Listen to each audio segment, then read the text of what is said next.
వాస్తవానికి నాగర్ కర్నూలు జిల్లా కొమెర గ్రామంలో ఒక అతి భయంకరమైనటువంటి క్రూరమైన కులరకసితో కూడిన సామాజిక వికృత దాడి జరిగింది. ఆ కుటుంబం ఓ బట్టలు ఉతుక్కునే చాకలి కుటుంబం. ఆ ఇంటి తల్లి పేరు చంద్రకళ. ఆ చంద్రకళ ఊరు గుడి మెట్లు గడుగుతుంది, గుడిలో ఉన్న బట్టలు ఉతుకుతుంది, గుడికి కావలసిన చాకలి వాళ్ళ తరఫున చేయాల్సిన చాకిరంతా చేస్తుంది. ఆ ఊరు చాకలి తల్లి కాబట్టి. ఆ తల్లి చాలా గొప్ప హృదయం ఉన్న మనిషి. తన ఇద్దరు బిడ్డలు, తన బిడ్డలకి దళితులను తీసుకొచ్చి అల్లుళ్ళుగా మార్చుకున్నది. కొడుకులకి దళిత స్త్రీలను తీసుకొచ్చి, ఎస్సీ స్త్రీలను తీసుకొచ్చి కోడళ్ళుగా మార్చుకుంది. ఇది ఎవడు ఏ భూమి మీద ఒక కుటుంబం మొత్తాన్ని కులాంతర వివాహాలు చేసిన ఆదర్శ తల్లి చంద్రకళ.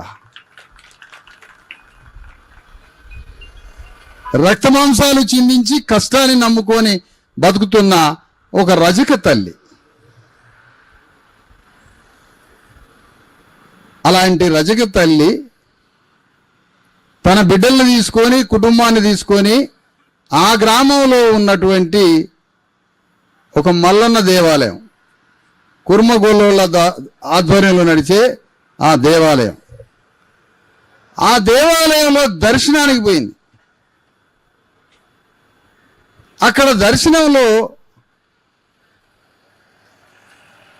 వీళ్ళని చూసిన ఆ గ్రామ పరిపాలకులు ఉన్నారు కదా, రెడ్లు ఉన్నారు కదా, గ్రామ ఆధిపతి.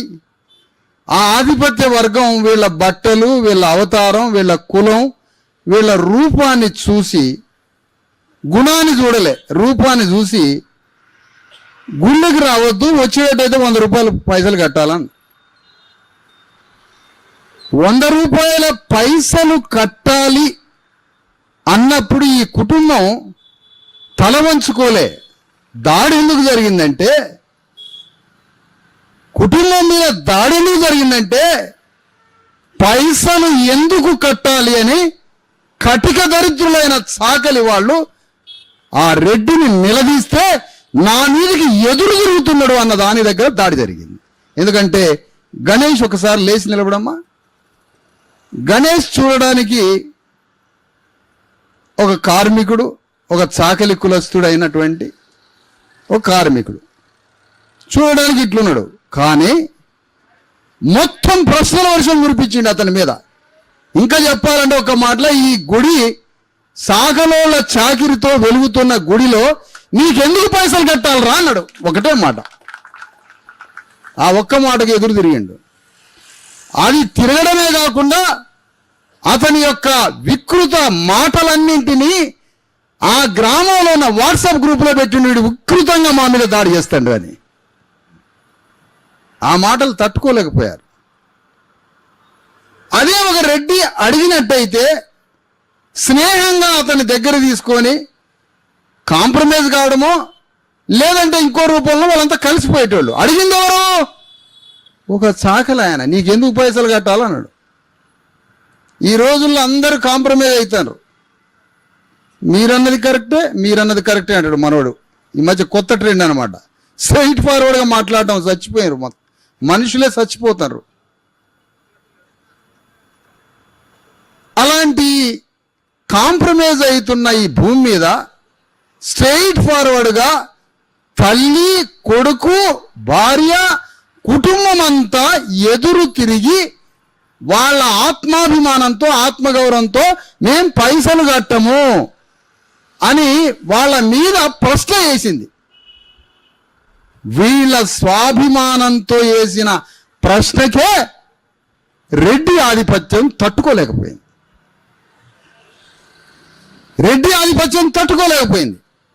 అడిగితే మమ్మల్ని రెడ్లు అడగాలి కానీ సాగలైన ఎట్లా అడుగుతున్నాము? అడిగితే మరొక అగ్రవర్ణం ఆయన అడగాలి కానీ సాగలోళ్ళు మాలమాదిగలు ఉన్న కుటుంబం మమ్మల్ని ఎట్లా అడుగుతారయ్యా అన్న దగ్గర మాటకి మాట, మాటకి మాట. వాళ్ళొక మాట అంటే వీళ్ళొక మాట ఖచ్చితంగా అంటారు.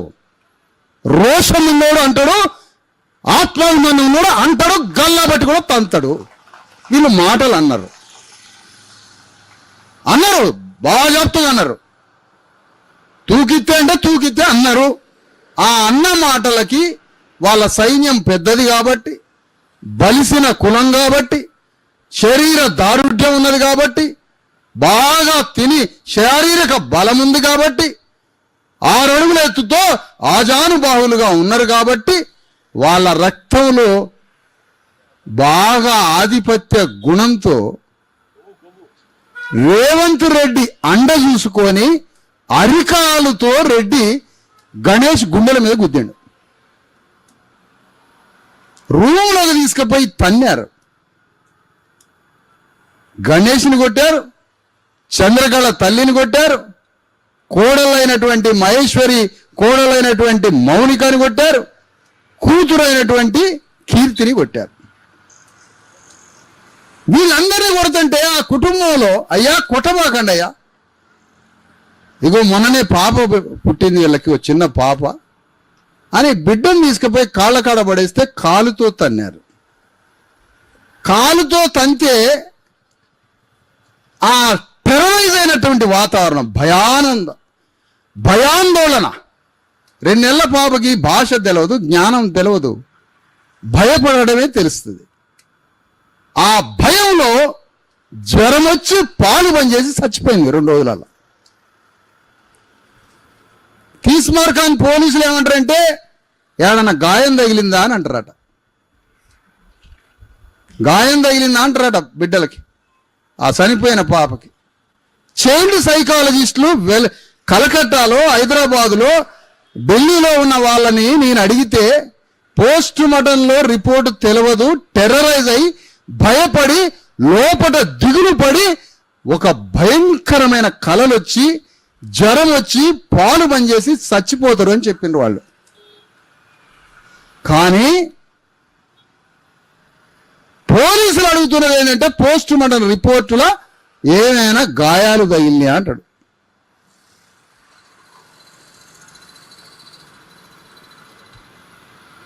ఈ సందర్భంగా కొట్టేటప్పుడు ఏమని తిట్టారు? చాకలి ముండల్లారా అని తిట్టారు. ఎడిటింగ్ చేసుకునే వాళ్ళు చేసుకోండి, ఉన్నది చెప్తున్నా నేను.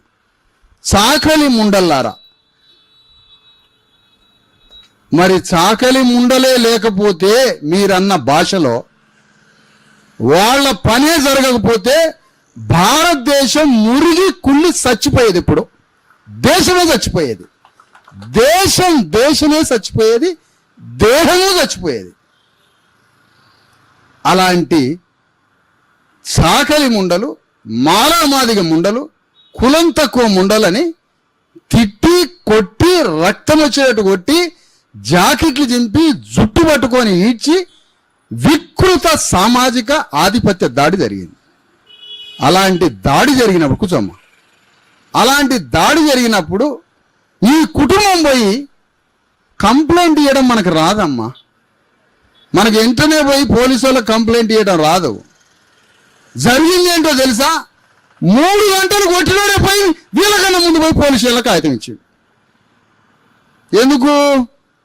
వీళ్ళు పుట్టుకున్న ఏ సంఘానికి పోయి వీళ్ళు ఫిర్యాదు అవుతారో, ఏ ఎస్సీ ఎస్టీ బీసీల సంఘాలకు పోయి కలుస్తారో, ఈ దాడి మొత్తం ఎక్కడ మాకు పెను ప్రమాదమై ఉరితాడు పడుతుందో అని వాళ్ళే తలని గుద్దుకొని రక్తాలు కాచుకొని పోయి పోలీస్ స్టేషన్లో పోయి మర్డర్ కేసు పెట్టమని అడుగుతారట. వాళ్ళు ఇచ్చిన కాగితమేమో పోలీసులు తీసుకున్నారు, వీళ్ళు ఇచ్చిన కాగితమేమో చెత్త బుట్టలు వేసినారు. ఇది పోలీసుల పరిస్థితి. దేనికని? ఎందుకు పోలీసులు అట్లా ప్రవర్తిస్తున్నారు? కారణం ఏమిటి? అది మరుగున పడిపోయి వీళ్ళు ఇచ్చిన కాగితమేమో కోర్టుకు పంపి కోర్టు పర్మిషన్ తోటే ఎంక్వైరీ మొదలైద్దట, అరెస్టులు అయితే అట. వాళ్ళు ఇచ్చిన కాగితంతో వీళ్ళకి అరెస్ట్ వారెంట్ అయింది. ఇంతకన్నా ఘోరం ఉందా అని అడుగుతున్నా. ఆ పోలీసులు 2 రోజులు 3 రోజులు నాంచారు. ఈ 2 రోజులు వీళ్ళు దెబ్బలు తగిలిన తల్లిదండ్రులు వీళ్ళు వైద్యం చేయించుకుంటారు, పాపని భుజం మీద ఎత్తుకున్నారు. 2 నెలలు కూడా పూర్తి కాలే, 2 నెలలు కూడా పూర్తి కాలే. ఇంతవరకు 2 నెలలు కూడా పూర్తిగా అని పాపని భుజం మీద ఎత్తుకొని వైద్యం చేయించుకుంటూ వీళ్ళు తిరుగుతున్నారు, దెబ్బలు తిన్న కుటుంబం అంతా. పాపకి జ్వరం వచ్చింది, మాట లేదు, ఆట లేదు, ఉలుకు లేదు, పలుకు లేదు. జ్వరం వచ్చి పాలు తాగమంటే పాలు తాగట్లేదు. పాప చచ్చిపోయింది పాప. వాళ్ళు పేదవాళ్లే కావచ్చు, కానీ ఆ కుటుంబానికి ఒక ఆత్మ ఉంటుంది, ఒక కళ ఉంటుంది, ఒక జీవితం ఉంటుంది, ఒక భవిష్యత్తు ఉంటుంది, కన్నీళ్ళు ఉంటాయి. ఆ కుటుంబాన్ని ఎట్లా బతికించుకోవాలో మూడోడైనా పిచ్చోడైనా కులమోడైనా తక్కువైనా ఎక్కువైనా ఒక భవిష్యత్తు ఊహించుకుంటారు భార్యాభర్తలు ఒక దగ్గర కూర్చొని. అదే జీవితం అంటే, అదే జీవితం అంటే. ఆ జీవితంలో రాజ్యం నిప్పులు పోసి కుటుంబాన్ని కాలబెట్టింది అని ఈ సభ తీర్మానం చేసి చెప్తా ఉంది. ఆ కుటుంబం పాపని చచ్చిపోయింది. చచ్చిపోయిన పాప గవర్నమెంట్ హాస్పిటల్లో ఉంది. వాడు పోస్ట్ మార్టం చేసిండా లేదా తెలియదు, చేస్తే తీసుకుపోయిందని చెప్పింది లేదు, ఏమి రిపోర్టో తెలియదు. ఏముంటుందయ్యా పోలీస్ స్టేషన్ల హాస్పిటల్ కాడ మోకాల మీద కూర్చొని మనోళ్ళు 100 మంది తెచ్చిన మొఖాలు వేసుకొని ఇంత బువ్వ కూడా తినకుండా పోలీస్ స్టేషన్ల హాస్పిటల్ కాడ మన తెలంగాణ బీసీ ఎస్సీ ఎస్టీలు మోకాల మీద కూర్చొని ఉంటారు ఆడ. మన జీవితం అంతా అదే.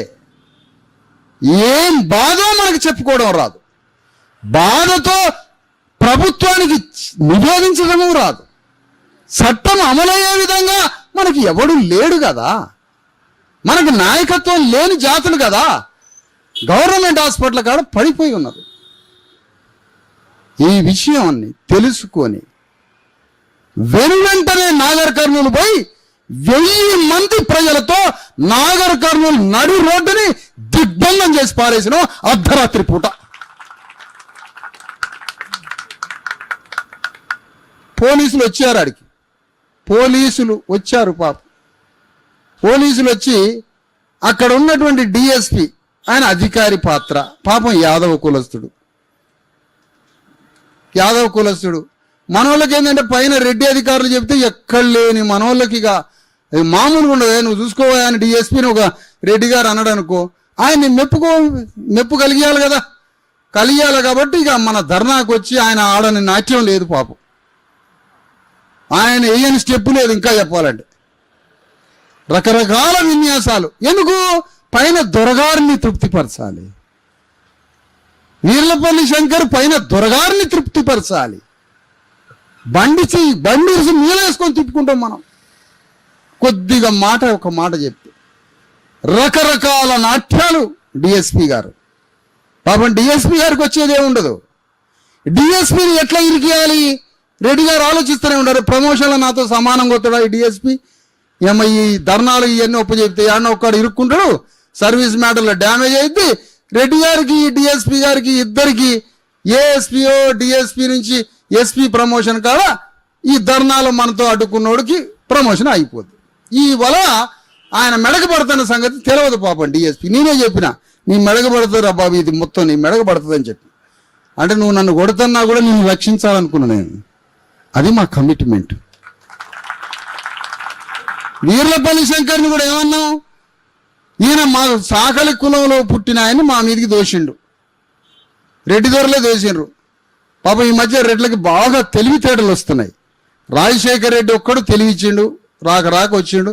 చంద్రబాబు నాయుడు నుంచి పాఠాలు నేర్చుకొని వచ్చిండు. పాపం వచ్చిండు, బాగానే రెడ్లకి తెలివితేటలు వచ్చినాయి. మధ్యలో గ్యాప్ ఏర్పడ్డాక మంచి సాగు తెలివితేటలు వస్తున్నాయి ఇప్పుడు రేవంత్ రెడ్డితో రెడ్లందరికీ. సరే, అంతవరకు బాగానే ఉంది. అక్కడ పోలీసులు ధర్నా దగ్గరికి వచ్చి ఏమంటారంటే డిఎస్పి గారు, ధర్నా నుంచి మీరు లేవండి అంటాడు. ఎందుకు లేవాలి? నేను ఎందుకు కూర్చున్నా ధర్నాలో నేను ఎందుకు కూర్చున్నా? ప్రభుత్వం మీద ప్రెషర్ ఇవ్వాలని. రాజ్యం మీద మా శక్తిని ప్రజలు ఇవ్వాలని. ఎందుకు? ప్రభుత్వం అంతా అది ఆగిపోయి అస్తవ్యస్తమైపోయి ఏదో ఒక సమాధానం కోసం ప్రెజర్ తప్ప మా దగ్గర పవర్ లేదయా, పవర్ లేదు మా దగ్గర ప్రెజరు. అట్లానే మా ప్రెజరు అన్కాన్స్టిట్యూషన్ కాదు, అన్డెమోక్రాటిక్ కాదు, డెమోక్రాటిక్ ప్రెజర్ ఇచ్చినాం. మొత్తం మీద వేసుకున్నాడు డిఎస్పి. ఆడికి ఎస్ఐ వచ్చినాడు వీళ్ళని ముందుగా పోయినోడు అని. ఇక ఆ ఎస్ఐ చంపలే బాత్యం ఎట్లా ముఖమంతం మాడిద్దో డిఎస్పి భుజం చాటం దాక్కుంటాడు పాపం ఆడపిల్లలాగా. అప్పటిదాకానే వీళ్ళ మీద శైర్య విహారం చేసిండు. మన ధర్నా చూసి అటు పోతుండు పక్కల మట్టి పోతే తీసుకొని వచ్చిన నిలబడు మీకు అబద్ధాలు ఆడటం కూడా రావట్లేదు మీకు అని నిలబడి వాళ్ళిద్దరు నిలబెట్టి, ఏంది బాబు మరి మీ యూనిఫామ్ ఇప్పి ఆడబడేస్తే నేను నిప్పు పెడదాం అనుకుంటున్నాను మీ యూనిఫామ్కి. ఎందుకు నీకు యూనిఫామ్ అంటే సామ్రాట్ అశోక చక్రవర్తి సింబల్ ఉందయా యూనిఫామ్ మీద. అలాంటి అశోక చక్రవర్తి ఉన్నటువంటి సింబల్ ఉన్న యూనిఫామ్తో నీ దగ్గర సత్యం లేదు, ధైర్యం లేదు, నీతి లేదు, నిజాయితీ లేదు, ఆత్మ లేదు, నీది జీవితమే కాదు. ఎందుకయ్యా నీకు యూనిఫామ్? ఆడబడే పెట్రోల్ పోసి నిప్పు పెడతా అని చెప్పిన. ఎందుకు నాన్న నీకు యూనిఫామ్? సామ్రాట్ అశోక చక్రవర్తి యూనిఫామ్ వేసుకుంటావు నువ్వు. ఎంత ధైర్యం ఉండాలి నీకు? పోలీస్ అకాడమీలో ఏం ట్రైనింగ్ ఇచ్చారు మీకు? సత్యం దగ్గరికి పొమ్మనరా, అసత్యం దగ్గరికి పొమ్మనరా, ధర్మం దగ్గరికి పొమ్మనరా, అధర్మం దగ్గరికి పొమ్మనరా, ఎక్కడికి పొమ్మనరని పోలీసుల యూనిఫామ్ తీసిపారేమని చెప్పిన ఆత్మ లేనివాడికి ఏముంటుంది? నువ్వు ఏదంటే ఈ మాట అంటున్నావు, పోలీసు అని నవ్వుతున్నాడు పాపం. అదే నవ్వుతా ఉన్నాడు. బానిసకి ఎన్ని మాటలన్నా కూడా బానిసకి అర్థం కాదు పాపం, వాళ్ళకి అర్థం కాదు. మొత్తానికి అది జరిగిపోయినాక ఇక డిఎస్పీ గారు ఏమంటాడంటే, మీరు లేవాలి సార్ అంటాడు. నేను లేవను, నువ్వు ఏం చెప్తావో చెప్పు అంటే, మీరు రండి మళ్ళీ మేము మొత్తం ఎఫ్ఐఆర్ మళ్ళీ రాస్తామన్నారు. డిమాండ్ చెప్పిన మర్డర్ కేసు నమోదు చేయాలి, చంపారు బిడ్డని, పోస్ట్ మార్టం రిపోర్ట్ రావాలి అన్నాడు. ఏమొస్తుందా పోస్ట్ మార్టంలో? 2 నెలల కూతురికి ఏమొస్తుంది పోస్ట్ మార్టం? నువ్వు ముందు నమోదు చేయి, విచారణలో ఏం జరిగిద్దో. నమోదు లేదు. మర్డర్ కేసు నమోదు చేస్తావా అంటే అటు ఇటుగా చెప్పిండు. అటెంప్ట్ మర్డర్ నమోదు చేస్తావా అదొక్కటే అంటాడు. అట్రాసిటీ అంటావా సరే చూద్దాం అన్నాడు. ఏది స్పష్టంగా చెప్పట్లే. ఆడవాళ్ళ మీద అబ్యూజింగ్ చేసి జగన్ గురించి జాకెట్ గురించి మొగోళ్ళు కొట్టారు కదా. మరి రెడ్డి గారి పాప రోడ్డు మీద ఇక్కడ దిశ చనిపోయింది, ఎమ్మటే ఆయనకు అక్కడ చేరారు నజార్, వారి పేరేంటి, సజ్జనార్ గారు అక్కడ చేరారు. వారు చేరి గన్ను తీసుకొని ఫట అని కూలీనాలి పని చేసే రక్తం చిందించే 6 పోరాలను చంపాడు. సజ్జనార్ బాయ్, ఇంకో నువ్వు 5-10 ఏళ్ళు ఉండాలి మేము రాజ్యం వచ్చాక, నీ గన్నుతోటే కాల్పిస్తా, మొత్తాన్ని నీ గన్నుతోటే కాల్పిస్తా నేను. ఫ్యూచర్లా ఉండాలి 5 ఏళ్ళు కాదు 10 ఏళ్ళు ఉండాలా. నీ పిస్టల్కే పని చెప్తా, నేనే పని చెప్తా. నీ గన్నుకి పని చెప్పే రోజులు వస్తున్నాయి. నువ్వు సర్వీసులో ఉండు. సజ్జనార్ లాగా ఎవరన్నా ఉండాలనుకున్నా ఉండండి. ఈయన రిటైర్ అయినా ఆయనకి నేను పని చెప్తా. టైం ఉన్నదాగండి.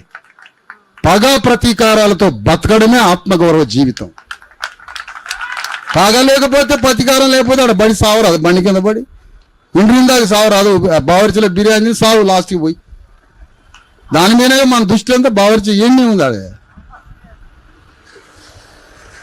అందుకనే లాస్ట్కి పోలీస్ స్టేషన్కి 6 గంటల ధర్నా చేశాక మేము ఆ కేసులు పెడతాం ఈ కేసులు పెడతాం అని 3 గంటలు తీసుకుపోయారు పోలీస్ స్టేషన్ రోడ్డు నుంచి. తీసుకుపోయిన తర్వాత రోడ్డు మీద నుంచి ఆ ధర్నా నుంచి పోయే ముందు ఎస్పీ గారు ఫోన్ చేశారు. ఏమిటి బ్లాక్మెయిల్ చేస్తున్నారా మీరు? ఆయనకి తెలుగు రాదట. ఏమిటి బ్లాక్మెయిల్ చేస్తున్నారా అంటాడు ఆయన. పాపం ఈ ఎస్పీలకి ఏం జ్ఞానం ఉంటుందో, వాళ్ళు పిచ్చోళ్ళు మంచోళ్ళు, లేదా అది రాహుల్ గాంధీ బ్యాచ్ మనకు తెలియదు, పూర్తిగా తెలియదు క్లియర్గా. నేను మనకు పిచ్చోడు దొరికిండు నేషనల్లో. మీరు ఏమిటి బ్లాక్మెయిల్ చేస్తున్నారా అని నాకు అంటాడు. ఎందుకు నువ్వు చంపుతున్నావా మా వాళ్ళనే నేనన్నా. అందరిని వరుస పెట్టి చంపుతున్నావా? ఇంకా నేను చంపుతున్నా అనలే వాడికి తెలుగు రాక. మొత్తానికి నాకు బ్లాక్మెయిల్ చేస్తున్నావా అన్నాడు. ఓకే, అంతవరకు అయిపోయింది, నీకు బ్లాక్మెయిల్ చేయట్లేదు, ఇది బ్లాక్ బెల్ట్ కాదు, బ్లాక్మెయిల్ చేయట్లేదు అని అక్కడి నుంచి పోలీస్ స్టేషన్కి వచ్చినాయా. అక్కడ దాకా డిఎస్పీ బతిలాడి దండం దశకం పెట్టి పోలీస్ స్టేషన్కి పోయినాక పత్తా కనపడ్డావు. కనీసం పోలీస్ స్టేషన్లో భోజనం చేస్తా సార్ 2:30కి నాకు చిన్న రూమ్ చూపించండి అంటే ఈడ భోజనం చేయడం కుదరదు అన్నాడు. అంటే రోడ్డు నుంచి మొత్తానికి పోలీస్ స్టేషన్ తీసుకొచ్చిందిగా, ఆయన పని అయిపోయింది. సరే, మొత్తానికి ఎఫ్ఐఆర్ మొత్తం కేసు అంతా మళ్ళా రికార్డ్ చేసిండు, మొత్తం రాసిండు. ఆ రాసిన దాని తర్వాత ఇక ఆ హామీ, ఆ రోజు రోడ్డు మీద ఇచ్చిన హామీ ఏంటంటే ఎఫ్ఐఆర్ నమోదు చేస్తాం, రిమాండ్ చేస్తాం, అవసరమైతే ఈ రాత్రి చేస్తాం, లేదా రేపు ఉదయం వరకు చేస్తాం, మధ్యాహ్నం వరకు చేస్తాం అన్నాడు. వాళ్ళ మీద కొద్దిగా కొంచెమే ఒక పాయింట్ అనుకొని సరే పొద్దున్నే అంత అయిపోయింది, 4 గంటలకు రిటర్న్ అయినా సార్. మరి రిమాండ్ చేసిరంటే వాళ్ళని పట్టుకొచ్చి ఒక గదిలో పెట్టినా అన్నాడు. ఏ గదిలో పెట్టినామంటే పోలీస్ స్టేషన్ లేదు, వేరే ప్రైవేట్ రూమ్లో పెట్టినా అన్నాడు. ప్రైవేట్ రూమ్లో పెట్టినా అన్నాడు. ప్రైవేట్ రూమ్లో ఏడబెట్టిండు, మధ్యాహ్నం లేడు, సాయంత్రం వరకు పత్తా లేడు, అరెస్టు లేదు, రిమాండ్ లేదు, ఏమీ లేదు, మాయ చేసి వెళ్ళిపోయాడు. అది తెలుసుకున్నాక వెంటనే మధ్యాహ్నం నాగర్ కర్నూలులో ధర్నా శిబిరం మొదలుపెట్టినాం అనుమానంతో. ధర్నా శిబిరంలో 150 మందితో ధర్నా మొదలైంది. మొదటి రోజు, 2వ రోజు, 3వ రోజు, 4వ రోజు వరకు ధర్నా మొదలైన అరెస్ట్ లేదు, రిమాండ్ లేదు, ఏమీ లేదు. ఎందుకు చేయట్లే రిమాండు? ఏదో పైనుంచి శక్తి వస్తుంది పోలీసు వాళ్ళ మీదకి. ఇప్పుడు నేను ఒకటి ప్రూవ్ చేయబోతున్నా మీ మీద. సబ్ ఇన్స్పెక్టరు, హౌస్ ఆఫీసరు ఎవరైతే నా బాధిత వర్గం మీద దాడి చేసిండో క్రూరంగా, మానవుడి మీద ఒక మానవుడు బలప్రయోగం చేసి ప్రేమని, శాంతిని, మానసిక సోదర భావాన్ని, కాన్స్టిట్యూషన్ ఆలోచన తీసి బలప్రయోగం చేసిన ఆటవిక క్రూర ఆధిపత్య కులరక్కసితో నా వర్గం మీద ఎవడైతే దాడి చేసిండో వాణ్ణి అరెస్ట్ చేయడానికి ఎస్ఐ పోలే, వాణ్ణి తీసుకొచ్చి జైల్లో పడేయడానికి ఎస్ఐ పోలే. మమ్మల్ని ఎట్లయితే నిలబెడతాడో పోలీస్ స్టేషన్లో, రెడ్డిని నిలబెట్టే దమ్ము లేని వెధవ పోలీసులు నడుస్తున్నారు ఇక్కడ. మాలా మాదిగోళ్ళని బీసీలను నిలబెడతావు, వాని వైపు కూడా కళ్ళతోటి చూడలేవు, నీకు ఆ కల్చర్ నేర్పట్లే. ఒక పోలీసు వాడి ప్రవర్తనతో, ఒక అన్నం మెతుకు ఉడికిందా లేదా చెప్పినట్టుగానే ఒక పోలీసు వాడి ప్రవర్తనతో ముఖ్యమంత్రి గుణగణాలు చెప్పొచ్చు. That is politics. ఒక పోలీసుని ఎవరైనా తెలంగాణ స్టేట్లో ఒక పోలీసు యొక్క వైఖరిని చూడు, దాని చీఫ్ మినిస్టర్ యొక్క మెంటాలిటీ చెప్పొచ్చు. అంతే. అది జ్ఞానంతో పోతే దొరుకుతారు అంతా. ఎస్ఐ పనిచేయాలి. ఎస్ఐకి తన అశోక చక్రవర్తి ఇచ్చినటువంటి ఆ యూనిఫామ్తో ఆ ఊరు పోయి, వెహికల్తో పోయి, సింగంలాగా పోయి వాడిని ఈడ్చుకొచ్చి జీబుకి తాళ్లతో కట్టి పోలీస్ స్టేషన్ దాకా తుకారం రెడ్డిని ఎందుకు ఈడ్చగా రాలేదు ఈ పోలీసుని అడుగుతున్నా నేను ఈ వేదిక మీద నుంచి. నన్నెందుకు ఇరుకువస్తావు? నా జాతిని ఒకడు దొరకకపోతే, మాదివాడు దొరకకపోయినా, బీసీ వాడు దొరకకపోయినా, ముసలోళ్ళైన తల్లిదండ్రులను కూడా పోలీస్ స్టేషన్కి ఈడ్చుకొచ్చి అక్కల్ని, అయ్యల్ని, అమ్మల్ని, నాన్నల్ని ఎముకలు ఇరగొట్టి నీ కొడుకు ఎక్కడరా అని కొడుకొచ్చిందాకా నా తల్లిదండ్రులు పోలీస్ స్టేషన్లో వేసిన పోలీసోడు రెడ్డిని ఎందుకు ఈడ్చుక రాలేదని అడుగుతున్నారా వేదిక మీద నుంచి? బుద్ధి తక్కువ, జ్ఞానం లేకనా, ఆత్మ లేకనా, కుటుంబాలు లేకనా, నెత్తురుకూడు బిడ్డలకు పెట్టడానిక ఈ లంగా పనులు చేస్తుందని అడుగుతున్నా. నెత్తురుకూడు పోయడానిక? నెత్తురుకూడా మీకు కావాల్సింది? ఎంత నెత్తురుకూడు తిన్నా చచ్చిపోతావుగా 50 ఏళ్ళకి 60 ఏళ్ళకి. నీకు అదనంగా బతికేది లేదుగా, అదేగా లిమిటేషన్. అట్లా చేసిండ్రు, ఒక్కడిని పట్టుకురాలే. ఇప్పుడు సబ్ ఇన్స్పెక్టరు ఎందుకు చేయలేదే అరెస్ట్ అంటే, నా మీద ఉన్న సిఐ చెప్పలేదు సార్ అని. సిఐ నువ్వెందుకు అరెస్ట్ చేయలేదయా అని అంటే డిఎస్పీ చెప్పలేదు అన్నాడు. డిఎస్పీ మరి నువ్వెందుకు అరెస్ట్కి పోలేదా అంటే నాకు ఎస్పీ చెప్పలేదు అన్నాడు.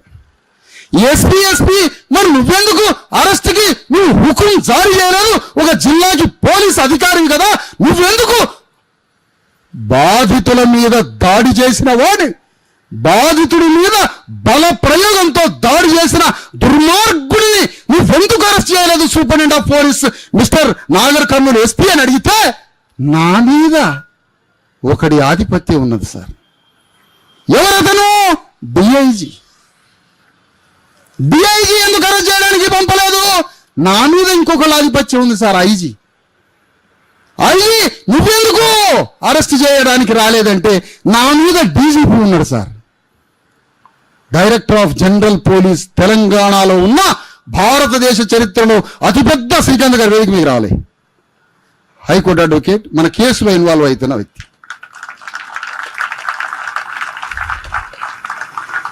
ఇక్కడ చాలా కథ వినాలి మీరు. లైను డీజీపీ గారు భారతదేశంలో అత్యంత బలమైన తెలంగాణ పోలీసులకి ఒక అధిపతి డీజీపీ గారు.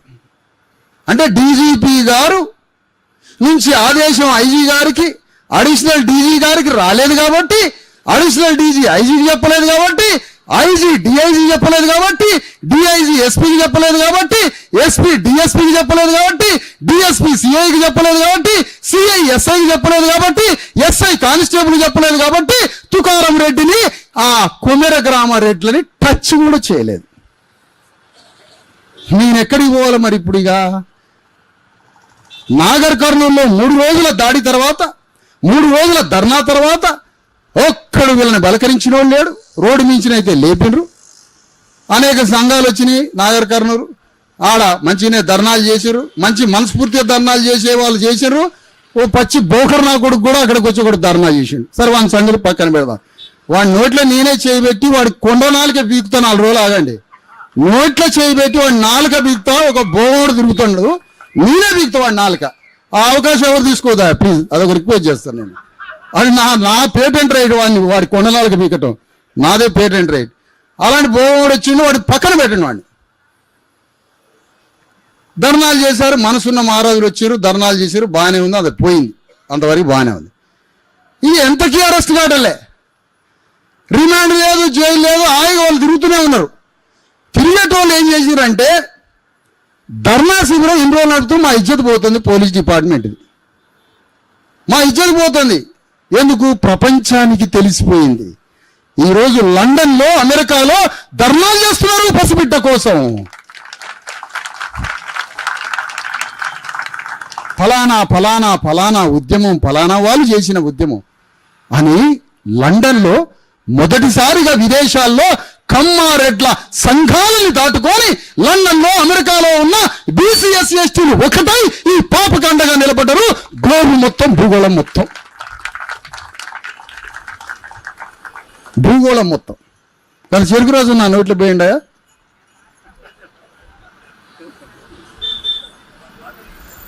వాటర్ వదిలేండి, చెరుకు రాసు. ఆ విధంగా ఆ జిల్లాలో ఎక్కడి నుంచి ఆదేశం లేదు.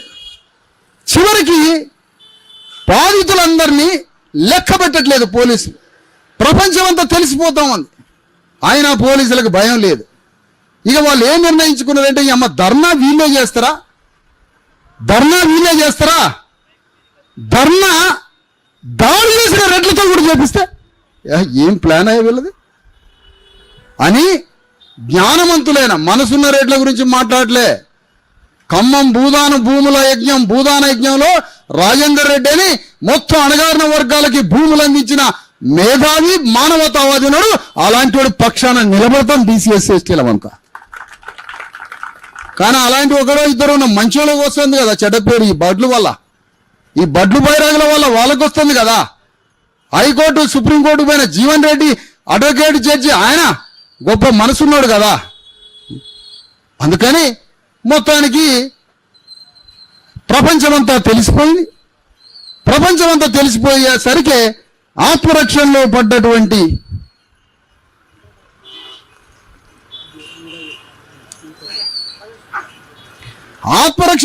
రెడ్లంతా ఆ ఊరు పోయి వాళ్ళతో ఒక ధర్నా ర్యాలీ పెట్టించాలని, వాళ్ళతో ధర్నా పెట్టాలనుకున్నారు.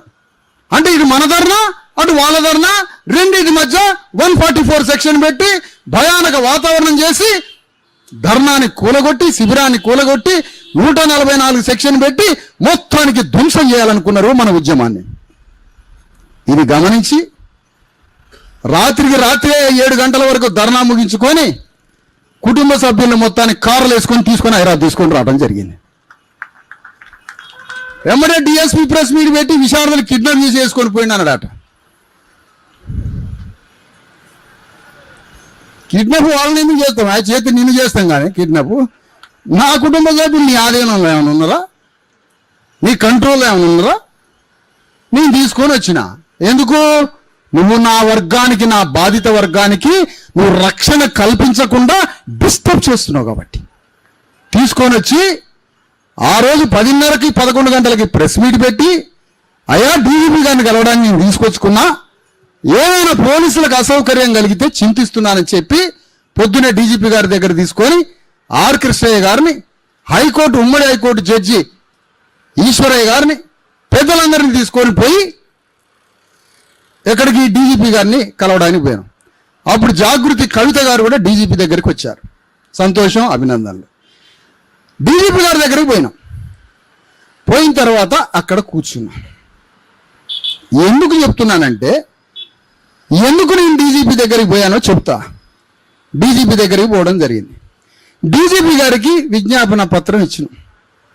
అనేక తెలంగాణ విషయాలు మాట్లాడాడు, చాలా విషయాలు మాట్లాడాడు. మొత్తం మాట్లాడిన తర్వాత అక్కడ డీజీపీ గారు వారి ముందు చెప్పిన ఎస్సీ ఎస్టీ అట్రాసిటీ ఏదో అంటాడు ఆయన. ఆమె ఎస్సీ కాదట కదా. దొరికింది ఇక భూతత్వంలో పోలీసు వాళ్ళకి ఒక పెద్ద డిస్కవరీ ఛానల్ దొరికింది. అవునాయా? ఆమె పుట్టింది, పాప తల్లి పుట్టింది ఒక బీసీలకి, పెరిగింది మాదిగల ఇంట్లో, పెరిగింది ఒక ఎస్సీ ఇంట్లో, పుట్టింది ఒక వంశరాజుల ఇంట్లో. ఓకే, పెరిగిన వాతావరణం చిన్నప్పుడే పెరిగితే తాను ఏం చెప్పుకోవాలా? ఆ చిట్టి తల్లి, చిన్నారే తల్లి ఏమని చెప్పుకోవాలంటున్నా? ఆ పెరిగిన ఆ సమయంలో, ఆ వయసులో ఆమె ఏం చెప్పుకుంటుంది? నా కులం ఆ వయసులో తెలుస్తుందా? చిన్న తల్లికి అప్పుడు తెలియదు. అట్లనే పెరిగింది. కానీ ఒక సుప్రీంకోర్టు ఉంది ఆర్డర్, తాను పెరిగిందే. సరే అది కూడా తీసేవాయా, అది కూడా తీసేయి. ఆమె పుట్టింది బీసీలకి, ఎస్సీ ఇళ్లలో పెరిగింది, అది కూడా అప్లై కాదన్నావు. మరి రెండో అమ్మాయి ఉందిగా, ఇంకో కోడలు ఉంది కదా, ఆ ఇంకో కోడలు కూడా బయట నుంచి వచ్చినటువంటి ఒక ఎస్సీ మాల కులస్త్రాలు కదా. మరి ఆమె జాకెట్లు దింపి ఆమెను కూడా కులం పేరుతో తిట్టి కొట్టి కర్రలు తీసుకొని దాడి చేశారు కదా. మరి ఎస్సీ ఎస్టీ అట్రాసిటీ ఇంప్లిమెంట్ కావాలిగా డీజీపీ గారు అంటే మౌనంగా ఉన్నాడు. సమాధానం లేదు. సమాధానం లేదు. సమాధానం లేనప్పుడు అక్కడ సమాధానం ఇవ్వలేకపోయాడు. మరి సార్, అబ్యూజింగ్, మహిళల మీద దాడి చేసి, పురుషులే దాడి చేసి కొడితే వాళ్ళ మీద మహిళా సెక్షన్స్ అమలు కావా సార్? మాలాంటి లేబర్ని, బీసీ ఎస్సీ ఎస్టీ కూలీనాలు చేసుకునే వాళ్ళని కొడితే మహిళా సెక్షన్స్ అమలు కావా? అగ్రకుల స్త్రీల మీద జరిగితేనే అమలు అవుతాయా?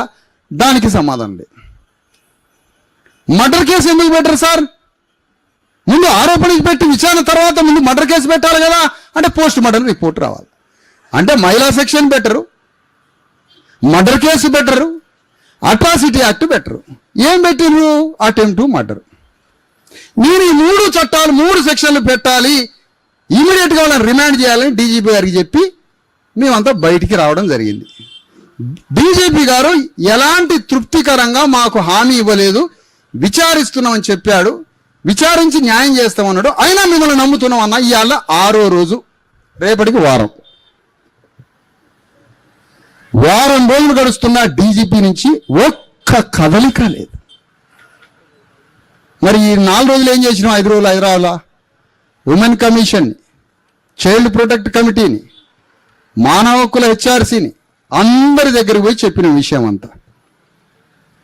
హైదరాబాద్లో ఉన్న అనేక మంది రకరకాల ఉద్యమకారులు, సంఘాలు, పార్టీ నాయకులు వాళ్ళని వచ్చి కలిశారు. వాళ్ళు కొంతమంది దగ్గరికి పోయారు, వీళ్ళు వచ్చారు, అనేక మంది వచ్చి వాళ్ళ సంఘీభావం తెలిపారు. 2 రోజులు వీళ్ళకి ఆరోగ్యం బాగలేదు.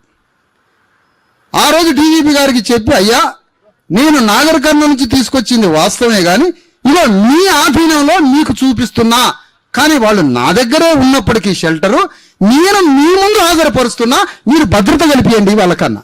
జీరో భద్రత లేదు.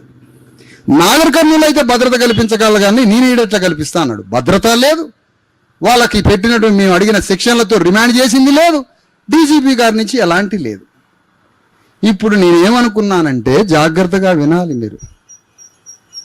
పోలీసు ఆయన పోలేదు అరెస్ట్ చేయడానికి, ఎస్ఐ చెప్పలేదు దానికి, ఎస్ఐ అరెస్ట్కి పోలే, సిఐ చెప్పలేదు, సిఐ అరెస్ట్కి పోలే, ఆయన మీద డిఎస్పీ చెప్పలేదు, డిఎస్పీ అరెస్ట్కి పోలే, ఆయన మీద ఎస్పీ చెప్పలేదు, ఎస్పీ అరెస్ట్కి పోలే, ఆయన మీద డిఐజీ చెప్పలేదు, డిఐజీ పోలే, ఆయన మీద ఐజీ చెప్పలేదు, ఐజీ పోలేదు, డీజీపీ చెప్పలేదు.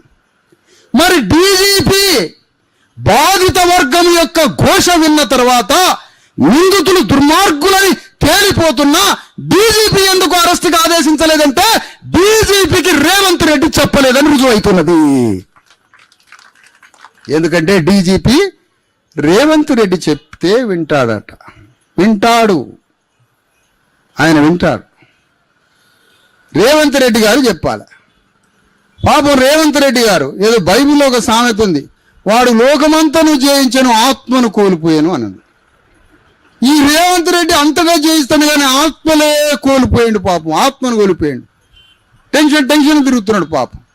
ప్రపంచమంతా తూ అని ఊస్తుంది తెలంగాణ రాష్ట్ర ప్రభుత్వాన్ని.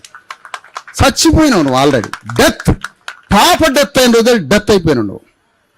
పాప చచ్చిపోయిన రోజే నైతికంగా తెలంగాణ గవర్నమెంట్ డెత్ చచ్చిపోయింది. రేవంత్ రెడ్డి పైసలు పెట్టకుండా పోటీ చేస్తే, రేవంత్ రెడ్డి మందు దాపియకుండా మాంసం పంచకుండా పైసలు పెట్టకుండా పోటీ చేస్తే పాప తల్లి మౌనికతో ఓడిస్తా నిన్ను. పాప తల్లి మౌనికతో ఓడించి పారేస్తా. నువ్వు పైసలు పెట్టకుండా రా నువ్వు బయటికి ఎన్నికల్లో. ఓడిస్తా పాప తల్లిని తీసుకుపోయి ఎన్నికల్లో నిలబెట్టి. ఏమనుకుంటుండో, ప్రజాస్వామ్య సుగంధం నుంచి పుట్టిన ఉద్యమం మాది. అంబేద్కర్ గుండెల నుంచి పుట్టుకొచ్చి కాన్సీరాం ఖడ్గం తిప్పాలనుకుంటున్న తెలంగాణలో. ఏం రాజ్యం నీ రాజ్యం? రాజ్యం బడ్డు రాజ్యం. ఏం రాజ్యం అంటే గుంపు మేస్త్రివా కంపు మేస్త్రివా నువ్వు? అసలు ఇది రాజ్యం అనేది వల్లకాడ. ఆఫ్టర్ ఆల్ ఎఫ్ఐఆర్ చేసి రిమాండ్ చేసే ధైర్యం లేదు నీకు. ఒక ముఖ్యమంత్రి తుకారావు రెడ్డిని అరెస్ట్ చేయలేనాడు. నువ్వు ఒక ముఖ్యమంత్రివా? ధైర్యం ఉండాలి మనిషికి, ధైర్యం ఉండాలి. ముఖ్యమంత్రి అంటే హ్యుమానిటీ ఉండాలి, క్రియేటివిటీ ఉండాలి, ధైర్యం ఉండాలి. 3 లక్షణాలు ఉన్నాడు ముఖ్యమంత్రి. నీకు క్రియేటివిటీ లేదు, ధైర్యం లేదు, మానవత్వం అంతకన్నా లేదు. మరి నీ పనేంటి? మేనేజ్మెంట్ చేయడం, పైసలు పంచడం, అబద్ధాలు ఆడడం, యాంటీ కాన్స్టిట్యూషన్ మిషన్ మైండ్ అనేది. రాజ్యాంగ వ్యతిరేక శక్తివి నువ్వు. కేసీఆర్ గుణం, చంద్రబాబు నాయుడు గుణం, రాజశేఖర్ రెడ్డి గుణం 3 మిక్సీలో వేస్తే బయటకు వచ్చే దొంగ రేవంత్ రెడ్డి. ఇది నేను ముఖ్యమంత్రి ఆయన అయినాక చెప్పిన ఎమ్మటే తెల్లారి చెప్పాడు, వస్తున్నాడు ఇట్లా క్యారెక్టర్ ఒకటి వస్తుందని. ఎందుకు ఆ ముఖ్యమంత్రి పీఠం? పేదవాడికి గౌరవాన్ని ఇవ్వలేని వాడు, పేదవాడికి అన్నం పెట్టి పేదవాడిని గౌరవించి అతన్ని దేవుడుగా చూడలేని రాజ్యం ఎందుకు అంటున్నా.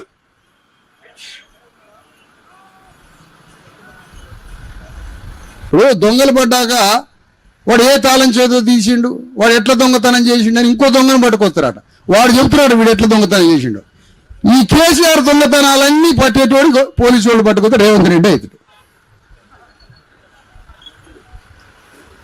అందుకనే రేవంత్ రెడ్డి అనే గవర్నమెంట్ తెలంగాణ గడ్డ మీద ఒక్క గ్రామంలో ఒక అతన్ని అరెస్ట్ చేయలేకపోతే, ఒక గ్రామంలో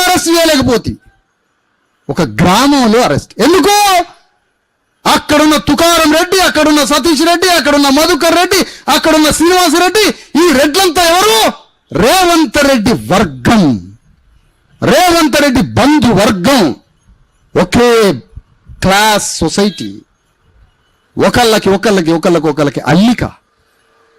ఒక్క నెర చేస్తే మన ఉద్యమం ఆకాశం ఎత్తెదిగిద్ది. ఒక్క నెర చేస్తే వీళ్ళు వచ్చి అడుగుతూ ఉంటారు, మనం డౌన్ అయిపోతాం. ఒక్కసారి మనం డౌన్ అయిపోతే బీసీఎస్సీ ఉద్యమం అగ్నిలాగా అంటుకుంటుంది. కాబట్టి వాళ్ళు ఎంత ధర్నా చేసినా మనం మాట వినొద్దు అని రేవంత్ రెడ్డి నిర్ణయం తీసుకున్నారు.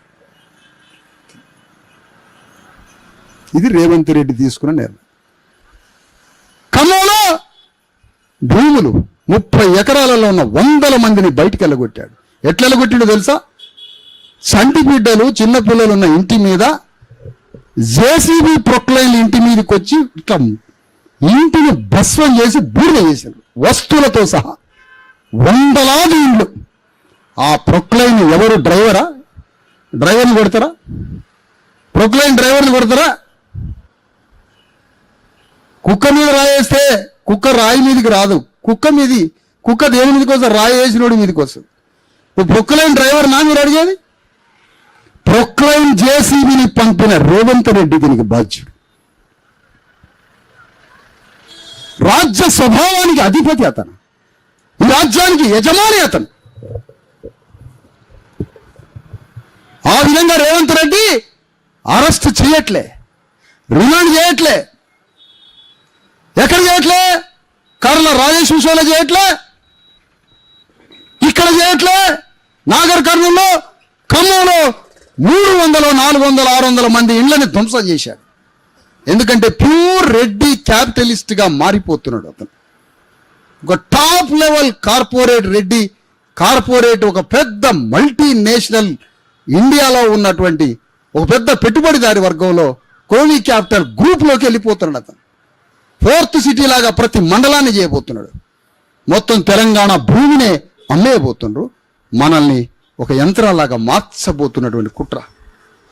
అందుకనే రేవంత్ రెడ్డి దీనికి బాధ్యుడు అని ప్రకటిస్తున్నాం. రేవంత్ రెడ్డి ఈ మొత్తం జరిగిన నాగర్ కర్నూలు తతంగం మొత్తానికి రేవంత్ రెడ్డి ఒక్క ఆదేశం డీజీపీకి ఇస్తే మొత్తం అయిపోతుంది. కానీ డీజీపీకి ఆదేశం ఇచ్చిండు ఏమని? ఒక్క అడుగు కూడా మనం వెనక్కిపోవద్దు, వాళ్ళు ఓట్ల మీద పడి ఎన్నాళ్ళు చేస్తారో చేయండి, మనం మాత్రం ఒక్క అడుగు వెనక్కిపోవద్దు. మీరు కానీ అరెస్ట్ చేస్తే వాళ్ళ ఉద్యమం మొత్తం పెరిగిపోతుంది, రెడ్లు డౌన్ అయిపోతారు. ఇదే జరుగుతున్నది. దీనికి ఏ విధంగా బుద్ధి చెప్పాలి? ఏ విధంగా బుద్ధి చెప్పాలి? మన పోరాటం ఆపొద్దు. ప్రెషర్ గ్రూప్గా పోరాడాల్సిందే, పొలిటికల్ పవర్ గ్రూప్గా కూడా యుద్ధం చేయాల్సిందే భవిష్యత్తులో. అందుకనే ఈ మొత్తం రాజ్యంలో బీసీఎస్సీ ఎస్టీలమంతా ఈరోజు ఒకతాటి మీదకి వస్తున్నారు. ఉన్న సిస్టంలో కూడా, ఉన్న వ్యవస్థలో కూడా నువ్వెందుకైతే సర్పంచ్ మా గౌలోలు కావద్దా, సాగలోలు కావద్దా, మంగళోలు కావద్దా అని రాజ్యంలో 2 ఎన్నికలు జరిగితే ఉన్న వ్యవస్థలోనే తిరుగుబాటు చేసి విత్ ఇన్ ద కాంగ్రెస్ సిస్టంలోనే బీసీఎస్సీ ఎస్టీలు రెవల్యూషనరీ గా మారి 80% బీసీఎస్సీ ఎస్టీ సర్పంచులు, ఉప సర్పంచులు గెలుచుకున్నారు. కౌన్సిలర్లు, చైర్మన్లు కూడా గెలుచుకున్నారు. కానీ ఉన్న వ్యవస్థ నుంచి బయట వ్యవస్థలో కూడా విప్లవం తీసుకురావాల్సిన అవసరం ఉంది మన మీద. మొన్నటిదాకా తెలంగాణ గడ్డ మీద రాలే విప్లవం, యజమానే దేవుడు అనుకున్నాం. కానీ ఇప్పుడు తెలంగాణ గడ్డ మీద ఒక విప్లవం వస్తుంది. అగ్రకులాలని 100% కలుపుకుంటాం. ఎందుకు కలుపుకో? అగ్రకులాలు మానవీయ కోణంతో తమ మెట్లను దిగి సామాజిక న్యాయం వైపు మద్దతు పలికిన ప్రతి ఒక్క వ్యక్తిని మన ఉద్యమంలో కలుపుకోవడానికి సిద్ధపడండి అని కోరుతా ఉన్నా. ఇక్కడి నుంచి మన దాంట్లో ఉన్న దళారులని, మన దాంట్లో ఉద్దేశపూర్వకంగా మోటివ్ సెన్స్తో దొంగలుంటే తరిమి కొడదాం. బయట నుంచి మనకు మద్దతు తెలియజేసే వాళ్ళని మనం ఆహ్వానిద్దాం. అందుకనే ఈరోజు ఈ ఒక్క సంఘటన, నాగర్ కర్నూలు సంఘటన ఎంత ఘోరం, ఎంత ఘోరం. కుటుంబం మీద ఉల్టా కేసు పెట్టి, పాపను చంపి, వారం 10 రోజుల నుంచి వాళ్ళని హింసపెట్టి, హైదరాబాద్ వచ్చిన డీజీపీ నుంచి న్యాయం ఏమీ జరగక చివరికి ఇన్ని రోజులు ఇన్ని కమిషన్ల ముందు పట్టుకొని ఆ కమిషన్ దగ్గరికి, ఈ కమిషన్ దగ్గరికి, ఆటోలల్లా, బస్సులల్లా, కార్లల్లా ఆడికి తిరిగి ఈడికి తిరిగి వాంతులై తల్లికి, అమ్మాయికి వామిటింగ్స్, తినలేకపోవటం, గంటల తరబడి వేదికల మీద కూర్చోబెట్టడం, అక్కడ శిబిరం దగ్గర రోజుల తరబడి కూర్చోబెట్టడం, పొద్దున్న లేస్తే సాయంత్రం దాకా ఉద్యమాల్లో ఉండాలమ్మా అని వేదిక మీద కూర్చోబెడతాను. మీ అందరి ముందు అడుగుతున్న వాళ్ళని క్షమించమని అడుగుతున్నాను. ఈ పోరాటంలో నేను అంతే కూర్చోబెడుతున్నా, నన్ను క్షమించండి. కానీ న్యాయం కోసం తప్పదు యుద్ధం. నువ్వు బాధితురాలివు అమ్మా, నువ్వు బాధితురాలివు కదా, నువ్వు కష్టపడుతున్నావు. కానీ నీతో పాటు ఇలా రాష్ట్రం అంతా లక్షలాది మంది నీకు మద్దతు పలుకుతున్నారు కదా, ఇది ఎంత గొప్ప విషయం. ఎవరు వాళ్ళు?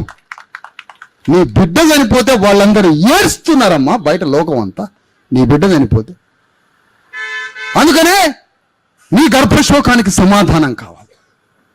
నీ గర్భశోకానికి సమాధానం కోసం వెతికే మానవయ్య హృదయం ఉన్న వాళ్ళు ఉన్నారు సంఘంలో.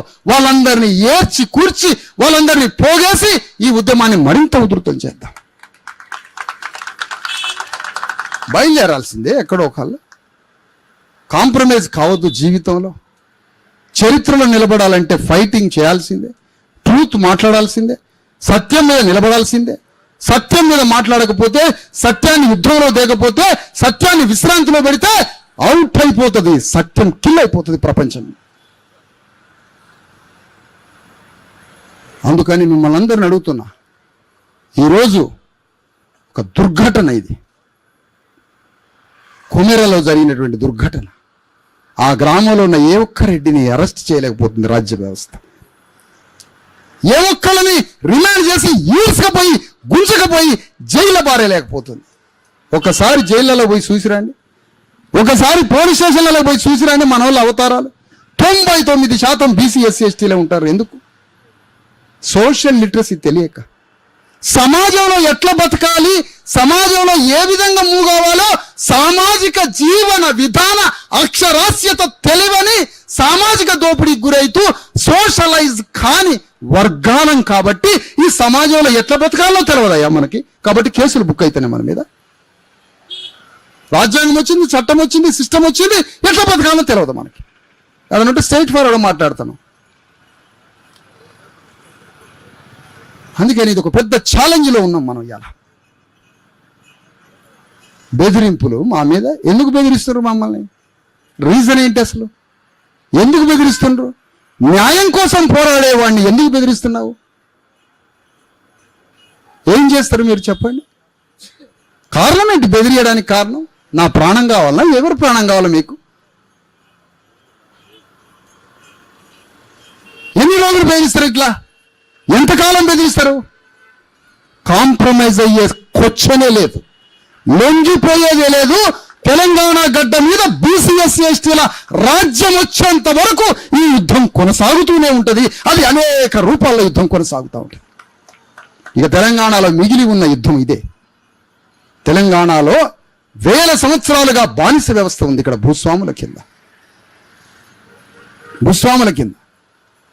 ఆ బానిస వ్యవస్థని ఖచ్చితంగా అధికారం వైపు తీసుకుపోవాల్సిందే, పాలకవర్గంగా మార్చాల్సిందే.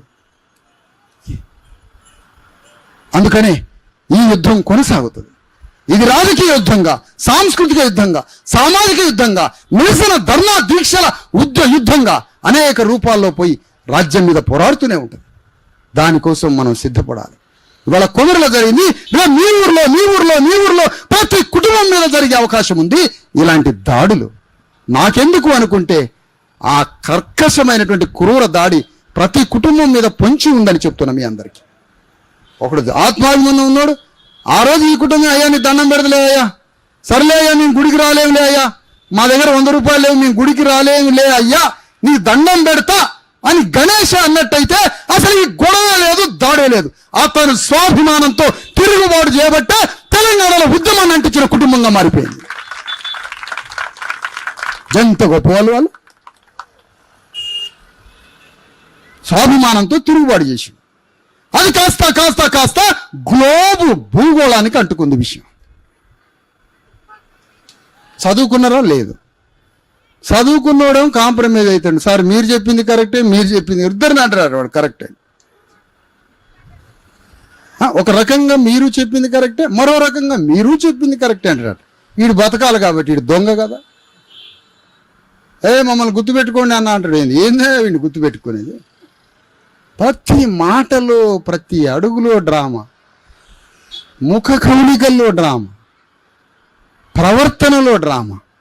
స్ట్రైట్ ఫార్వర్డ్గా మాట్లాడండి, సూటిగా బ్రతకండి, ఆత్మగౌరవ వెన్నెముకతో బ్రతకండి. క్రియేట్ అయితే వండర్స్ క్రియేట్ అయితే సమాజంలో. అందుకనే కొత్త జీవన విధానం మనం నేర్చుకోవాలి. ఆ విధంగా తెలంగాణ గడ్డ మీద జరుగుతున్నటువంటి ఈ సుదీర్ఘమైనటువంటి ఉద్యమం, ఇది కాన్షీరామ్ అంబేద్కర్ ఫూలేలు చెప్పినటువంటి యుద్ధం. ఒక తెలంగాణ గడ్డ మీద సమ్మక్క సారలక్క లాంటి స్వభావం, చాకలి ఐలమ్మల లాంటి స్వభావం, అది స్వాభిమానంతో జరిగినటువంటి పోరాటం కాబట్టే భూగోళం మీద వాళ్ళు అమరులుగా నిలబడ్డారు. అమరత్వం జరిగింది, వాళ్ళ మాటలు ప్రపంచం ముందుకు పోయినాయి. ఇవాళ అదే వీరత్వం మనకి మళ్ళీ కొత్త వీరులను పుట్టించే స్థితికి తీసుకొచ్చింది. మనం మళ్ళీ ఆ వీరత్వాన్ని ఆదర్శంగా తీసుకొని పోరాడాల్సినటువంటి పరిస్థితి. కానీ ఒక చాకలాయన ప్రెస్ మీట్ పెడతాడు, మావోడు మంచోడు కాదు సార్ అంటాను. ఇప్పుడు ఆ చాకలాయన చూసిర్రా, మావోడు మంచోడు కాదు, ఇది రెడ్డి గారు అనట్లే, వీర్లపల్లి శంకర్ అంటాడు. పాపం ఆయన వీర్లపల్లి శంకర్ చాకలాయన, వీళ్ళ బంధువు ప్రెస్ మీట్ పెట్టి మావోడు మంచోడు కాదు. బాబ్బా, ఈ మాట వీర్లపల్లి శంకర్తో అనిపించింది ఎవరో తెలుసా? రెడ్లు. ఎందుకు? రేపు రాబోయే ఎన్నికల్లో షాద్నగర్ అనే రెడ్డి కోటలో ఎవరో ఈ సాగలాయన అని సాగలాయన్ని బొందబెట్టడానికి రెడ్లు ఆడిచిన డ్రామాలో శంకర్ బలైపోయిండు. ఇది మేము చెప్తున్న మాట శంకర్ తరఫున. హౌలగాళ్ళకి ఇంకో రకంగా అర్థమైంది, పిచ్చినా కొడుకులకి ఇంకో రకంగా అర్థమైంది. శంకర్ బలైపోయింది ఇక్కడ. అందుకనే పోలీసు వ్యవస్థలో కూడా బీసీ ఎస్సీ ఎస్టీ పోలీసులు బలైపోతుంటారు. పెద్ద పెద్ద పోలీసు అధికారులు లాగుంటారు, కానీ మీకు బ్రెయిన్ ఉండదు. నాకు తెలుసు ఆ విషయం. లేదా ఎదురు రూములు పెట్టి ఇట్లా గన్ను పెట్టి అటు తిరుగుతుంటారు. ఉత్త కేసులు అయ్యి. అందుకని నేనేమంటున్నానంటే, మనకు ఒక ఆత్మగౌరవం ఉన్నది, మనకు ఒక లెగసీ ఉంది, ఒక కల్చరల్ లెగసీ ఉంది. అది హ్యూమన్కి ఒక సెల్ఫ్ రెస్పెక్ట్ ఇస్తూ ఉంటుంది. సెల్ఫ్ రెస్పెక్ట్ బాడీకి ఉండదు, సోల్కి ఉంటుంది. సోల్ దేంతో కనెక్ట్ అవుద్ది? అమరత్వంతో కనెక్ట్. అమరత్వం ఎవరి దగ్గర ఉంటుంది? వీరత్వం దగ్గర ఉంటుంది. వీరత్వంలో నుంచి వీరులు పుడతారు. అది లెగసీ, కల్చరల్ లెగసీ. ఆ లెగసీ మనకు కనెక్ట్ కాకుండా ఉంచడమే అప్పర్ కాస్ట్ ఐడియాలజికల్ థియరీ, అది కాన్స్పిరసీ. అది అందుకనే మనకు ఒక పెద్ద వీరత్వం ఉంది. తెలంగాణ వీరత్వానికి ఒక వారసత్వంగా బీసీ ఎస్సీ ఎస్టీలంతా మన మీద జరుగుతున్న దాడులు, మన మీద జరుగుతున్నటువంటి అనేక రకాల మోసాలు, దాడులు, కుట్రలు, కుతంత్రాలు, రాజకీయ, సామాజిక, ఆర్థిక, సాంస్కృతిక దోపిడీ నుంచి విముక్తులై రాజ్యం మీద తిరుగుబాటు చేసే ఒక మహోద్యమాన్ని ఫూలే అంబేద్కర్ కాన్షీరాముల తోవలో నడిపించాలి. ఇప్పుడు అంత పెద్ద పని ఉంది మన మీద. ఇది జరగకపోతే రెడ్డి దొరల ఆధిపత్యం జరుగుతూనే ఉంటుంది. అందుకని బీసీ ఎస్సీ ఎస్టీ మిత్రులారా, ఇదో ఈ ధర్నా నుంచి మేము కోరేది ఒకటే. నాకు తెలుసు డీజీపీ చేతిలో ఏమీ లేదని. ఇప్పుడు డీజీపీ గారు ఏమనుకుంటాడు? విషయం కరెక్టే ఉన్నది, విశారదం చెప్పింది కరెక్టే ఉంది, ఇందులో నిజాయితీ ఉంది. మరి నిజాయితీ ఉంది, అరెస్ట్ చేయమని చెబుదామా? రేవంత్ రెడ్డి అడిగితే, ఏమయ్యా డీజీపీ నిన్ను ఏరి కోరి డీజీపీగా పెట్టుకున్నది నా తుకారం రెడ్డిని అరెస్ట్ చేయడానిక అని అడిగితే, పెద్ద ఆయన చిన్నగానే ఉంటాడని పెద్ద ఆయన అడిగితే, ఎట్లా అని వారి. ఎందుకంటే ఈ డీజీపీ గారు రిటైర్డ్ అయినాక మళ్ళీ వారిని ఏదైనా పబ్లిక్ సర్వీస్ కమిషన్ చైర్మన్ చేయాల్సి వస్తుంది. మరి అది కావాలి కదా వారికి. కాబట్టి డీజీపీ గారు రేవంత్ రెడ్డి అనే పెద్ద ఆయన చెప్పిందాకా వారు ఎలాంటి మాట వినరన్నమాట.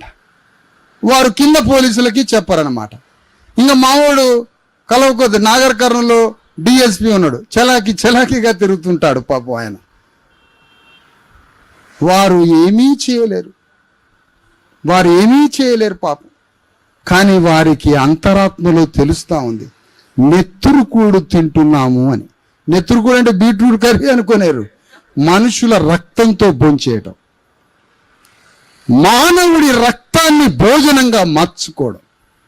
ఇది సిస్టంలో human cultural activity values death అయినప్పుడు రక్తపు కూడా తింటారు జనం. అదే జరుగుతుంది వాళ్ళ సమాజంలో. అందుకనే మిత్రులారా, ఈ ఉద్యమం అనేక కొత్త పాఠాల్ని సమాజానికి నేర్పించే ఉద్యమం అది. అయ్యా వీళ్ళందరినీ తీసుకొని దన్నా హైదరాబాద్ తీసుకురావడం జరిగింది, డీజీపీ దగ్గరికి తీసుకురావడం జరిగింది, డీజీపీ తోటి 40 నిమిషాలు మాట్లాడటం జరిగింది.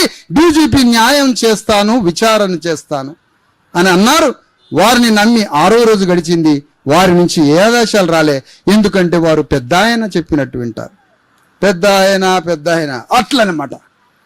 ఇది స్వార్థపులో, ఇది ఈ లెక్క అనమాట. అట్లా వారు డీజీపీ గారు సెలవు తీసుకున్నారు మన విషయంలో అనేది తేలిపోయింది. కానీ వారు సెలవు తీసుకున్నారు, మన పోరాటం ఆపకూడదు, మొత్తం పోలీసులు పాత్రధారులు మాత్రమే అని తేలిపోయింది. పోలీస్ అంతా పాత్రధారులు మాత్రమే. సూత్రధారి రేవంత్ రెడ్డియే అసలైన నేరస్తుడు అని ఈ సభాపూర్వకంగా మీ అందరి చప్పట్ల మధ్య తీర్మానం చేయడం జరుగుతా ఉన్నది. అసలైన నేరస్తుడు రేవంత్ రెడ్డి. కర్ల రాజేష్ని అరెస్ట్ చేయకపోవడానికి రేవంత్ రెడ్డి నేరస్తుడు. ఖమ్మంలో ప్రొక్లైన్లు, బుల్డోజర్లు, జేసీబీలతో నేలమట్టం చేసి ధ్వంసం చేసి వేలాది కుటుంబాలకి ఇళ్ళని, వాకిళ్ళని, మొత్తం స్థలాలని లేకుండా వాళ్ళని బయటికి వెళ్ళగొట్టే క్రూరమైనటువంటి క్రోనో క్యాపిటల్తో భూస్థాపితం చేస్తున్నటువంటి నేరస్తుడు రేవంత్ రెడ్డి. తెలంగాణ గడ్డ మీద జరుగుతున్న ప్రతి దోపిడీకి బాధ్యుడు నేరస్తుడు రేవంత్ రెడ్డి. కానీ తాను పాట ఏం రాయించుకున్నాడు? నల్లగొండ గద్దరట. ఆయన విప్లవకారుడా, పాలక వర్గాల సంకలల్లా ఎంటికలు తీసే మట్టి దులిపే కళాకారుడా? మరి తెలుసా? ఈ కళాకారుల పనేంటో అర్థం కావట్లే. వీళ్ళని రాజ్యాలకు తీసుకొచ్చేది ఈ కళాకారులే, రాజ్యాన్ని తీసుకొచ్చేది ఈ కళాకారులే. నీ పెద్ద కొడుకై వస్తాడట రేవంత్ రెడ్డి. పెద్ద కొడుకట ఆయన, మీకు పెద్ద కొడుకై వస్తాడట. పెద్ద కొడుకై వచ్చి పాపం చంపడానికి వచ్చిండు పెద్ద కొడుకు. పెద్ద కొడుకై వచ్చి కర్లరాయేసిని చంపిండు. పెద్ద కొడుకై రేవంత్ రెడ్డి వచ్చి ఖమ్మంలో భూస్థాపితం చేసిండు 1000 ఏళ్ళని. పెద్ద కొడుక నీ గల్లా పట్టడానికి చిన్న కొడుకు బయలుదేరిండి అని రాసి పెట్టుకో. నే గల్లా పట్టడానికి రాజ్యాంగం ద్వారా చిన్న కొడుకు బయలుదేరిండు. అడుగుతాం, సమస్య లేదు అడుగుతాం. నువ్వు చూసిన ఉద్యమాలు కాదు, పాత దళిత ఉద్యమాలు, పాత కుల ఉద్యమాలు కాదు. ఇది అంబేద్కర్, ఫూలే, కాన్షీరామ్ రాడికల్ ఫిలాసఫీతో వస్తున్నాం యుద్ధానికి. ఏం మాట్లాడుతున్నావా? చిన్న రేవంత్ రెడ్డిని కూడా డీల్ చేయలేరా మీరు? ఎందుకు బతుకుమంది అంటనా? దేనికంటనా? రేవంత్ రెడ్డి ఆత్మగౌరవం ఉన్నాడు 100%. ఎక్కడా? కేసీఆర్ మీద యుద్ధం చేసి రాజయ్యిండు. నాకు ఆత్మగౌరవం ఉంది నీ మీద యుద్ధం చేసి సమాధి చేయడానికి. ప్రతీకారం, ఆత్మగౌరవం ఇచ్చేది ప్రతీకారం. ఆత్మగౌరవం భోజనం పెట్టదు, ప్రతీకారం పెడుతుంది. ప్రతీకారం పెడుతుంది.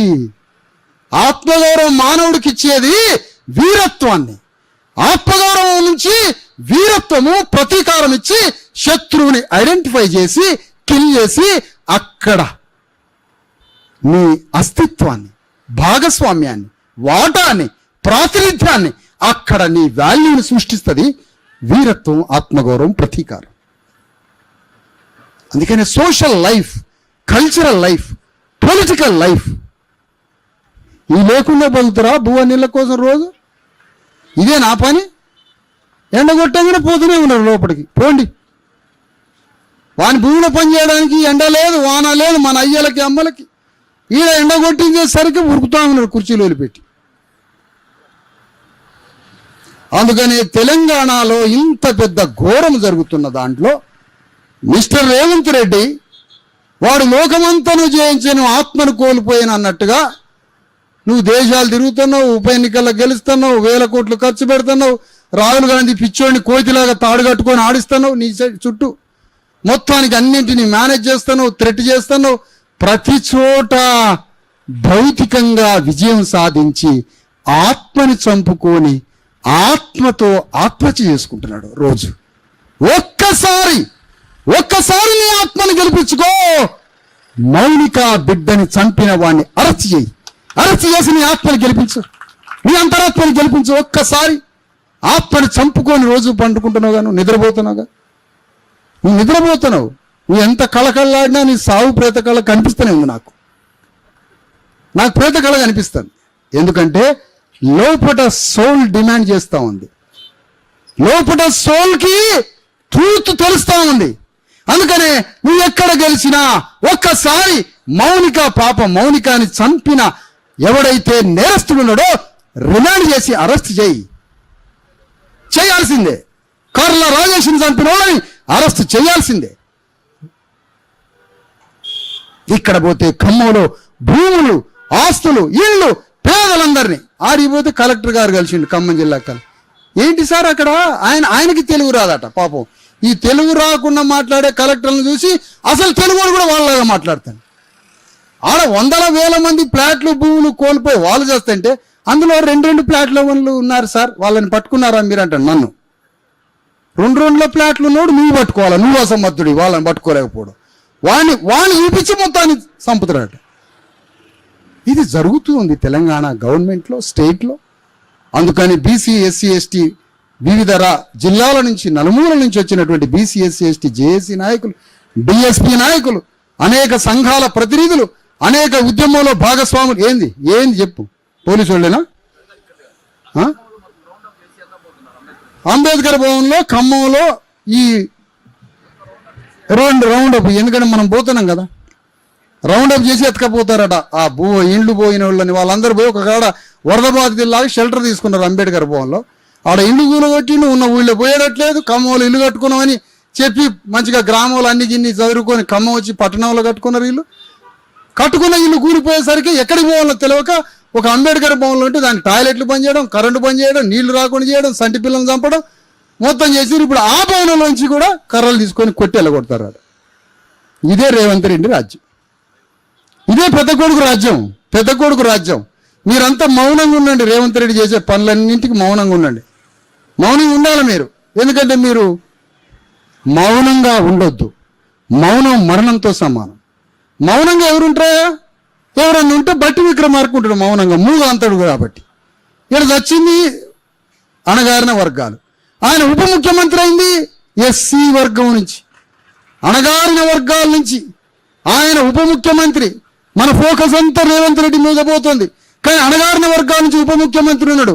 ఆయన మూగ హంతకుడు, మౌన హంతకుడు. ఏమీ మాట్లాడ్డు, ఏ కాంట్రవర్సీలోకి పోడు. మొత్తంగా వెరిసి తెలంగాణ గడ్డ మీద భారత రాజ్యాంగాన్ని రివైవ్ చేయాలి, పునర్జీవింపజేయాలి. భారత రాజ్యాంగం చెప్పినట్టుగా, మహనీయులు చెప్పినట్టుగా రాజ్యాంగ విలువల్ని తెలంగాణ గడ్డ మీద స్థాపించితేనే మానవ జీవితక మనుగడ. కాబట్టి రేవంత్ రెడ్డి సిస్టంలో పార్ట్, ఈ వ్యవస్థకు ఒక ప్రతినిధి. అతను దోపిడీ చేసే అప్పర్ కాస్ట్ సిస్టమ్కి ఆయన రిప్రజెంటేటివ్. కేసీఆర్ కూడా ఒక ప్రతినిధి, రేవంత్ రెడ్డి ఒక ప్రతినిధి. బీజేపీ పార్టీ వాడు పత్తాలు ఎడియాల. ఏమయ్యా బండి సంజయ్, అసలు నిన్ను ఎవడన్నా దేశానికి ఒక హోంమంత్రి అనుకుంటారు? నేనైతే ఇప్పటివరకు అనుకోలేదు. నాకు ఇందాక గుర్తు చేసి ఈయన హోంమంత్రి అన్న. నేను హోంమంత్రి అంటలా. ఇన్ని విషయాల్లో జోక్యం కల్పించుకున్నావు కదా నువ్వు, పిచ్చి పిచ్చిగా అయితే నువ్వు మాట్లాడతావు కదా, ఇన్ని విషయాల్లో జోక్యం కల్పించుకున్నావు కదా. ఈ పాప చచ్చిపోయింది కదా, వచ్చినావా? ఈ పాప విషయాన్ని నువ్వు కేంద్రం దృష్టికి ఎందుకు బీజేపీ తీసుకుపోలేదు? రేవంత్ రెడ్డి ఫెయిల్యూర్ అయిపోయిండు. పాపను చంపిన పోలీసులు ఇక్కడ తెలంగాణ గడ్డ మీద అట్టర్ ఫెయిల్యూర్ అయి నిందితులను ఇంతవరకు అరెస్ట్ చేయలేదని రాష్ట్రం నుంచి బీజేపీ వాళ్ళు కేంద్రానికి తెలియజేసిర్రా. ఎందుకంటే మీరంతా ఒకటే కాబట్టి. అందుకని ఈ సందర్భంగా తెలియజేస్తున్నాం మిత్రులారా, తెలంగాణ రాష్ట్రంలో రాజ్యాంగం ధ్వంసమైపోయింది. రెడ్డి రాజ్యం నడుస్తూ ఉంది. అందులో మంచి రెడ్లకు కూడా చెడ్డ పేరు తెచ్చేటట్టుగా చెడ్డ రెడ్లంతా చెలలేగిపోతున్నారు. అందులో ఉన్న మంచి రెడ్లను మనం తీసుకుందాం. వెలమ రాజ్యంలో అంత ధ్వంసమైనట్టే అందులో నుంచి ఉన్న మంచి వెలమలను తీసుకుందాం. సామాజిక న్యాయం వైపు అడుగులేసే వాళ్ళని కలుపుకుంటూ ఈ రాష్ట్రంలో తెలంగాణ గడ్డ మీద బీసీ ఎస్సీ ఎస్టీల రాజ్యాన్ని స్థాపించడానికి, మన మీద దాడుల్ని నిరసించడానికి, రాజ్యాంగ విలువలతో కూడిన తెలంగాణ రాజ్యాన్ని మనం నిర్మాణం చేయడానికి బీసీ ఎస్సీ ఎస్టీ మిత్రులంతా, బంధువులంతా, వివిధ కులాలంతా, రజకులు ఇంతమంది ఈరోజు విప్లవాత్మకంగా ఆలోచిస్తున్నటువంటి, భాగస్వాములు అవుతున్నటువంటి వాళ్ళు, అనేక సంఘాల ప్రతినిధులు అందరం కలిసి మూకుమ్మడిగా ఒక్కటై తెలంగాణలో జరుగుతున్న ఈ తీవ్ర అన్యాయ దోపిడీలను ఎదిరిస్తూ మన రాజ్యాన్ని స్థాపించడానికి మనమంతా సిద్ధం కావాలని ఈ సభలో జరుగుతున్నటువంటి తీర్మానం 5-6 డిమాండ్లు పెడుతున్నాం, మీ చప్పట్ల ద్వారా పెట్టండి. బాధిత కుటుంబానికి ₹1 కోటి ఎక్స్గ్రేషియా 5వ గ్యారంటీగా ఇవ్వండి. 5వ గ్యారంటీ. మొదటి ఏంటి? నిందితులైనటువంటి నేరస్తుల మీద మర్డర్ కేసు నమోదు చేయాలి. మర్డర్ కేసు నమోదు చేయాలి. మర్డర్ కేసు నమోదు చేయాలి. మర్డర్ కేసు నమోదు చేయాలి. రెండవ తీర్మానం, ఈ సభ తీర్మానం రెండవది, ఎస్సీ ఎస్టీ అట్రాసిటీ కేసు నమోదు చేయాలి. నమోదు చేయాలి. మూడవది, మహిళా సెక్షన్స్ వాళ్ళని అబ్యూజ్ చేసినందుకు మహిళా సెక్షన్స్ నమోదు చేయాలి. నమోదు చేయాలి. మూడవది, అటెంప్ట్ మర్డర్ కేసులు నమోదు చేయాలి. నమోదు చేయాలి. ఆ తర్వాత మరొకటి, ₹1 కోటి ఎక్స్గ్రేషియా, ఒక ఇల్లు, ఒకళ్ళకి ఉద్యోగం. ఆ మూడింటిని కల్పించాలి. ఇవన్నీ రేవంత్ రెడ్డి చేయించి రేపే సంకలలో చేతులు పెట్టుకొని సింగంలాగా జీవులకు వాళ్ళని కట్టుకొని ఉరికిచ్చి వాళ్ళని తీసుకుపోయి రిమాండ్ చేసి జైల్లో పడేయాలని రేవంత్ రెడ్డిని ఏకగ్రీవంగా తీర్మానం చేసి అడుగుతున్నాం ఈ సభ నుంచి.